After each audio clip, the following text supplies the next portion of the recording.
Physiology and personality. All right.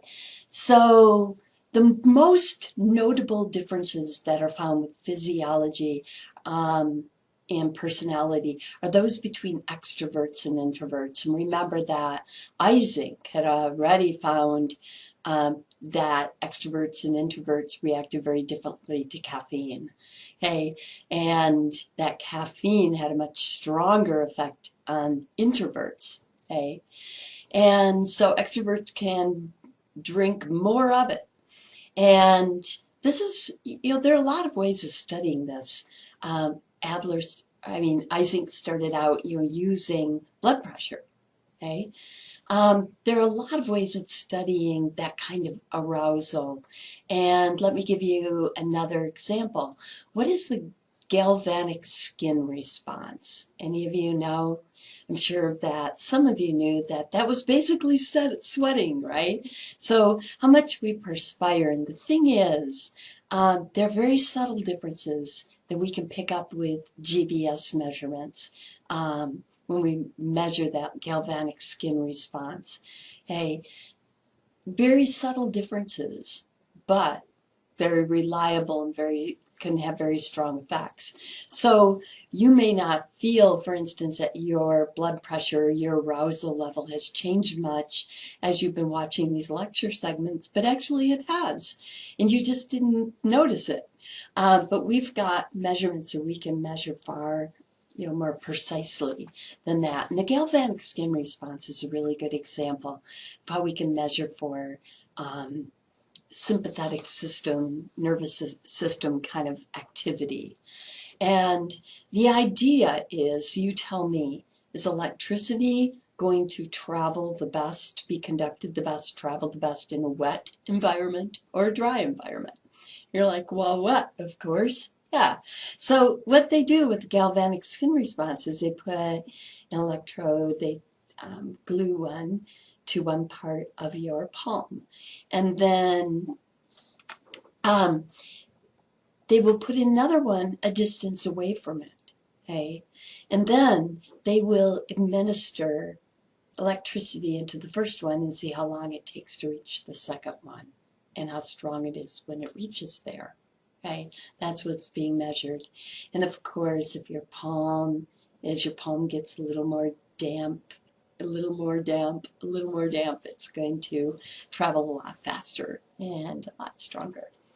All right, so many researchers have come up with a lot of other effects too after eye zinc. So effects have been found for nicotine, very similar, in fact. So nicotine has a much stronger effect on introverts than extroverts, and what we see is that's one of the reasons why extroverts tend to be more likely to be smokers. Most extroverts are not. Most people are not smokers, but that's one of the reasons why.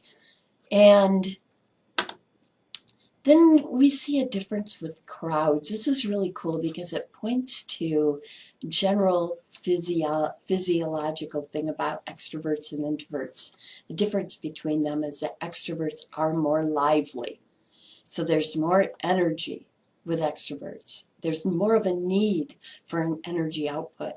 So I talked about earlier in these lecture segments for the biological approach, when we talked about activity level, I said that there's always a few students in the front rows of a live classroom who wag their feet, right?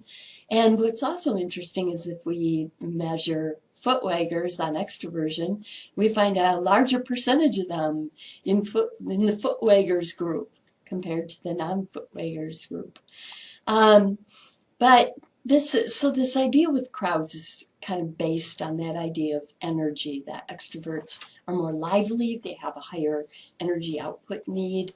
And this one's really cool, though. I want you to think about this. How many of you out there feel like you can study in the middle of a really busy, noisy, busy coffee shop?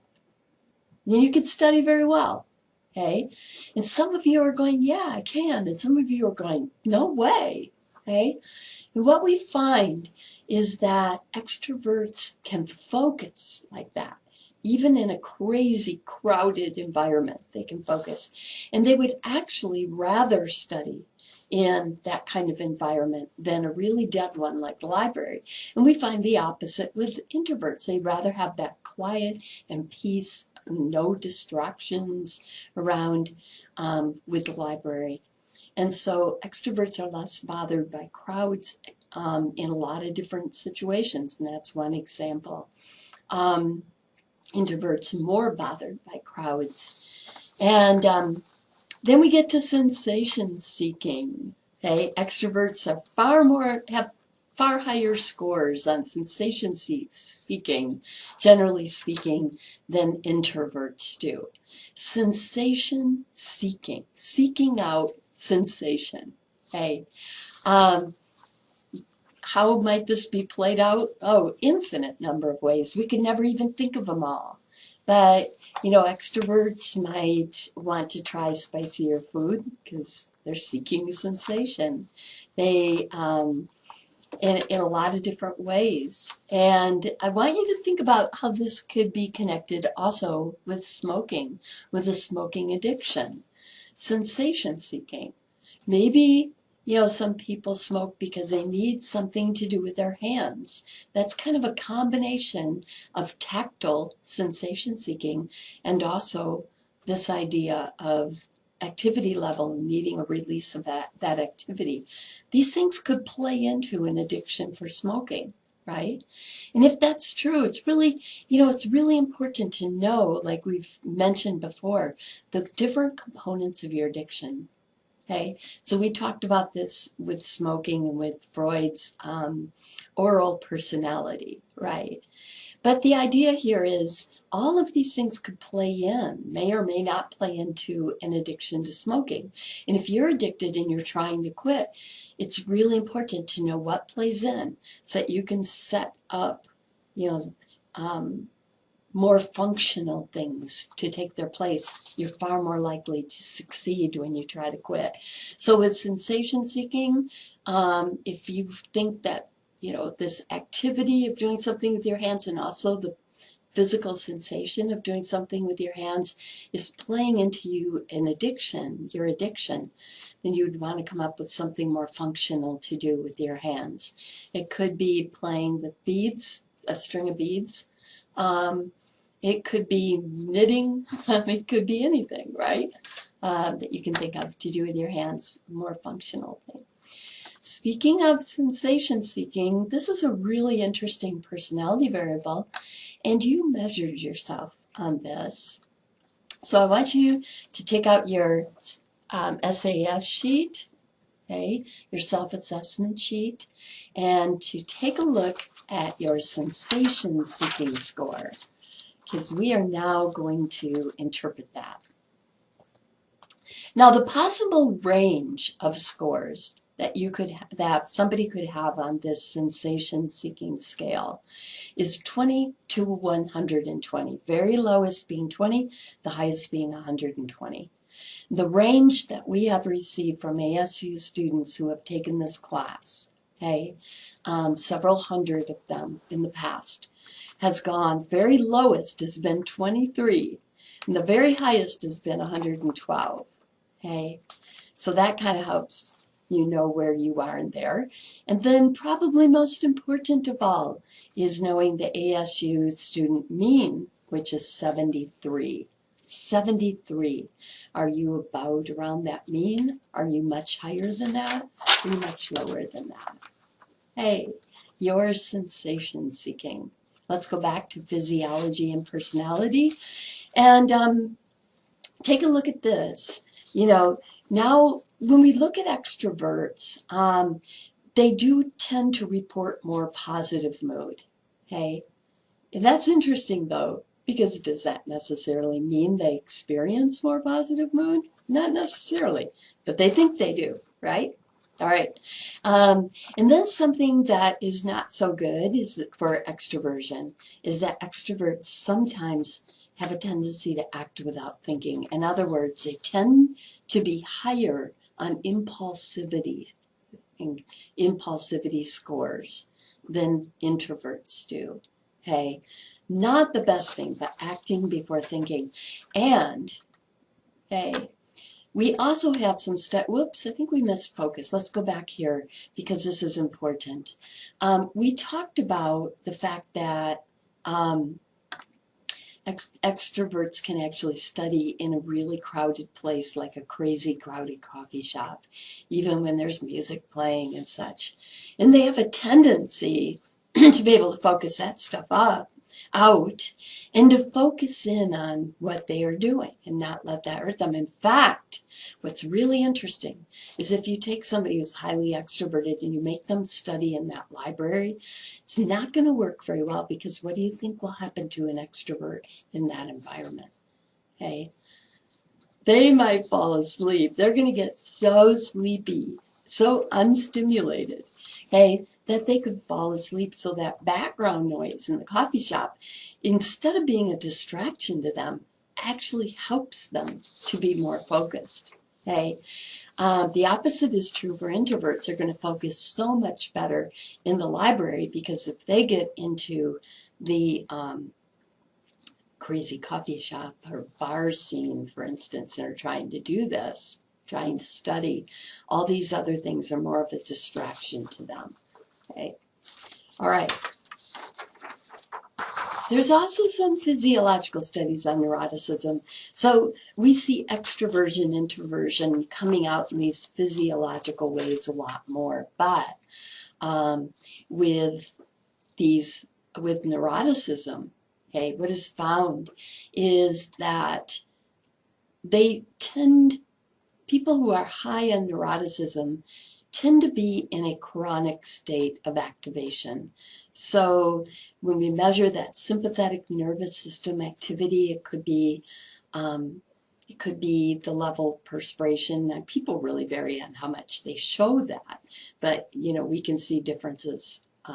Again, just with the GBS, with blood pressure, with many different measures that measure this sympathetic nervous system. What we find is people who are high in neuroticism tend to be in kind of a state of activation all the time, higher than normal activation. Okay? All right, so this brings us to one of my favorite parts of this lecture, which is larks versus owls. So you remember, larks are what kind of people? Morning people, and owls are night people. Now, you may be neither, right? A lot of people are more towards the middle of the scale, and we're going to talk about that in a bit. But we're going to talk about some real differences here. When we look between larks and owls, that's opposite ends of this scale, right? They're really far apart. And so we really see some significant differences. But do know that when you hear about this type of work, that some of it, what we covered today, for instance, is really valid. Some of it out there is pseudo-psychology, but some of it is really valid. We have scientific evidence for it. And this is driven by your circadian rhythms, okay? So there are a lot of physiological variations that follow your circadian rhythms, like your blood pressure changes at different times within your 24-hour cycle, and even your urine production varies depending on where you are in that cycle. It varies across that time. And the average circadian rhythm, so if you were left on your own without any cues of light, being dark out or light out, without any cues of alarm clock or anything, people would tend to run the averages somewhere between 24 and 25 hours. Okay? So for most of us, our alarm clock keeps us more on a 24-hour schedule. But we vary. And the most extreme that we found in variations in circadian rhythms, the most extremes ever found, is 16 hours for the lowest ever found of somebody being really healthy and on their own without any of those cues, following a 16-hour cycle. Okay? But the highest one ever found, is 50 hours. Okay? Most people, though, if they vary from that 24 to 25, only vary by about 2 hours. So almost everybody will fit in that group. So these extremes are really rare cases. They're really scattered out there. Almost everybody is around this midpoint. 2 hours, give or take. So you can be just 2 hours off and be a true lark or true owl. Okay. But the deal is, if you're a morning person, there's a real biological component to that. And that is that your circadian rhythms are shorter than normal, than the average. And if you're an owl, your circadian rhythms are longer than average. Now imagine that you're a lark and your rhythm ends 2 hours before your alarm goes off in the morning. And there you lay, wide awake, and the world is not up and running yet. You're like, why can't I go to the post office? Why can't I go to the bank? Nothing's open, right? Why can't I get anything done when I'm wide awake and I'm rearing to go?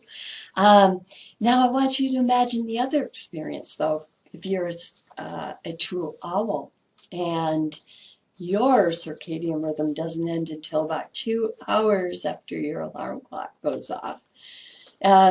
I fit in this category, and so does my cat, Teosarian. It's so obvious. It's very cute. But when he first wakes up for a while, he's really like this. He can't even open his eyes all the way. He's squinting. It's very cute. Hey, but there's some real differences going on here. So when we look at research on differences, we also see it beyond this rhythm length, circadian rhythm length. But we see real differences in energy. So owls have a lot more energy later at night than they do in the morning. Their performance is better later at night. Now, that doesn't mean that you have to take all night classes to do well in college if you're an owl, right? Or that you have to take all morning classes if you're a lark. And, good thing, because schedules just don't work out that way usually, right? Well, but here's the deal. If you take night classes, in-person night classes, then, you might, and you're a lark, a morning person, then you might need an energy drink to keep focused, or you might need to drink some coffee to keep focused, right? And that's true of owls if they are forced in a situation where they have to take early morning classes. You can still do just as well, but it's just going to take a little more effort on your part to be focused. Okay. Now, one of the most interesting studies is with compatibility, because this is huge, guys. This is really huge. Fortunately, most people are somewhere in the middle, aren't true larks or true owls, because that is rarely tested when people are deciding whether to be roommates. You don't usually test each other on this. But whether you will be compatible with somebody else as a roommate, this predicts it. You're both being the same, larks or owls, predicts it better than even the big five personality traits, any of the big five. Pretty powerful. Huh?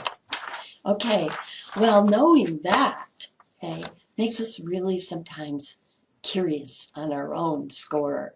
Are we true larks? Are we true owls? Because let me tell you an interesting fact about larks and owls. A 2005 National Sleep Foundation study found that 55% of people think that they are larks, that they are morning people. But in fact, very, very few of them really are. It's a much lower percentage who really are. So 41% that think that they are owls, and again, most of them are not really what we would call a true owl. Okay? And 4% of people think that they are in the middle. There's really no difference, and actually that number is much higher. So what you think you are may not be what you really are. Let's take a look at your larks versus owls versus hummingbird. What is that about? Score. Okay, so take out your SAS sheet, your self-assessment questionnaire sheet, okay, and you have filled out questionnaire 6 with your score, and you can write in that name column now, larks versus owls. Okay. And before we take a look at this, I want to introduce this term hummingbird, because that has been introduced into the research more recently. People who fall in the middle. So a lot of you are going to fall in the middle. You're not going to be true owls or true larks, okay? But you're going to fall somewhere in the middle, and that is now referred to as a hummingbird for a very good reason, because there's actually a good benefit of falling in the middle. You tend to be ready for action regardless of whether it's early or late. So your performance level is pretty consistent across that way. Doesn't matter whether you take night or morning classes. And the reason that's called hummingbird is that hummingbirds are also ready for action regardless of whether it's early or late. So that's the bird for which your symbolism is lying. All right, how do we interpret your scores here? Hey, the possible range of scores goes from 16 to 86. From 16 to 86. And this is, instead of ASU, mean, which wouldn't tell you that much, is going to be interpreted in the context of categories. So research has shown these categories. Okay, to be a true lark, what is often called a super lark, okay? Your scores, if your score ranges between 70 and 86, you are a super lark. If you are a moderate lark, okay, 59 to 69. If you are a super hummingbird, you are 42 to 58. If you are a moderate owl, you are 31 to 41. And if you are a super owl, okay, that's 16 to 30. All right.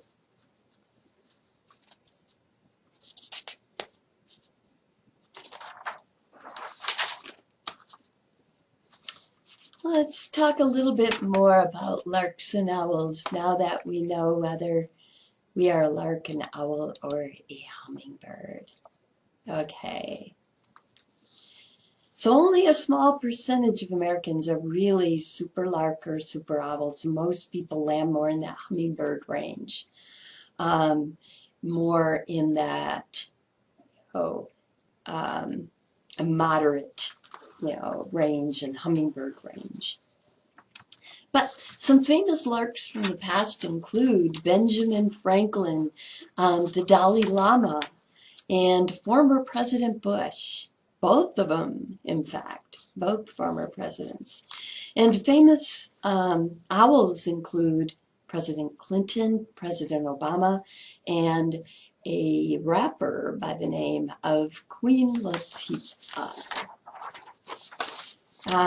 Early to bed and early to rise. Remember that saying? Makes what? Makes a man healthy and wealthy and wise.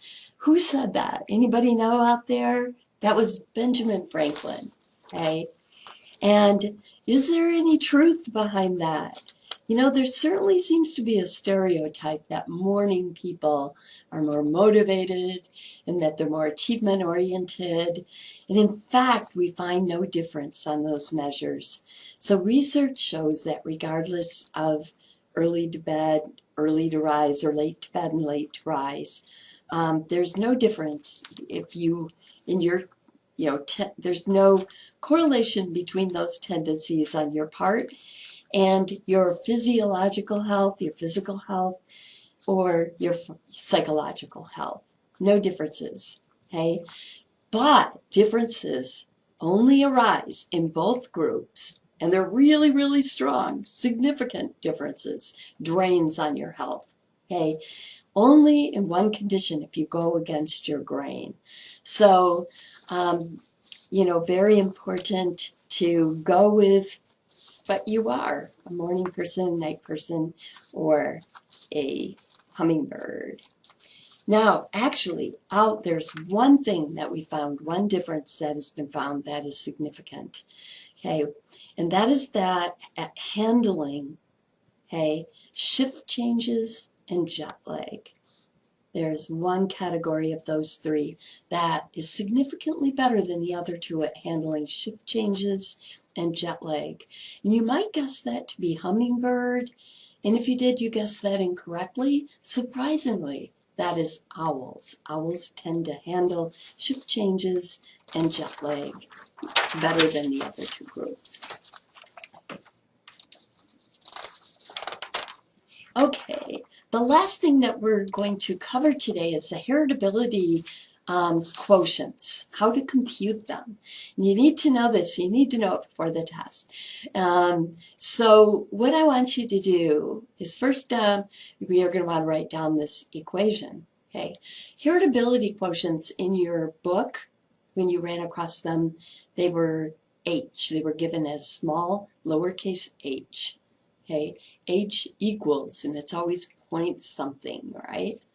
But how do you actually compute it? How do we know the heritability quotient, for instance, for smoking or for drinking or for extroversion or these different personality components, okay, or traits? And here's the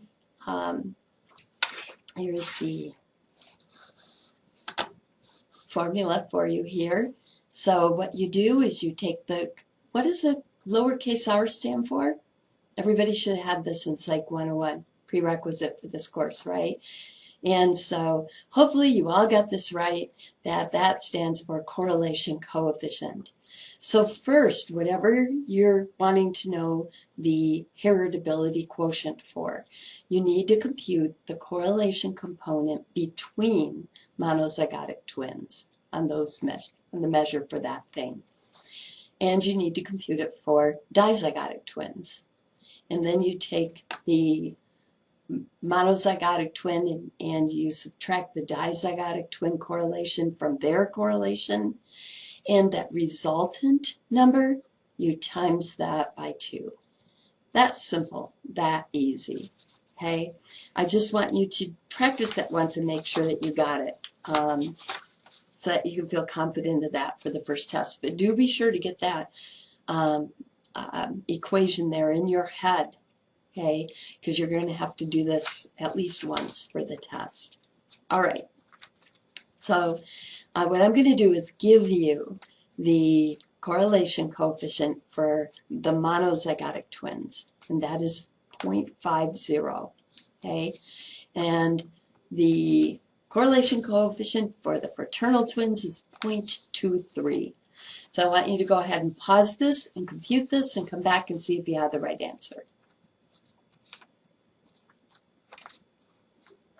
Okay, so the first thing that you did hopefully was to subtract the 0.23 from the 0.50, and you got a 0.27. Okay, so that comes out to 0.27, and you simply times that by 2, and you've got 0.54.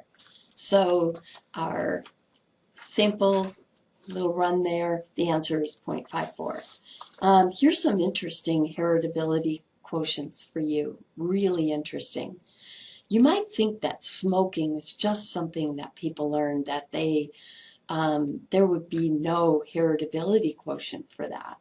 But actually there is, okay? And the heritability quotient, again, we study that by looking at monozygotic and dizygotic twins that are raised apart, okay? And what we find is that the heritability quotient studies have all come up with, you know, a range of numbers. And so they're looking at many studies, but the very lowest one is still very significant at a 0.36, and the highest one is 0.56. So, you know, this is a pretty respectable heritability quotient as far as your vulnerability in becoming a smoker. It doesn't mean you can't kick it. You know, you can do anything you set your mind to, but we do vary in our vulnerability simply in genetics alone, okay? And if you think that that's strong, look at the one for becoming an alcoholic. Look at the heritability quotients. They vary from 0.50 to, look at that, 0.71. So even stronger than smoking. All right. So I need to remind you of your homework now. You have two more, the next two questionnaires that you're going to want to do before you start the lecture segments for the humanistic approach. Okay. And you also have a test coming up before that. So you're going to want to study for that test and take that test and make sure you have those two questionnaires done before you start the humanistic approach. And you're going to want to take those scores and fill them in on your SAS sheet and have the SAS sheet out before you start the humanistic approach lecture segments. All right, so good luck on your test.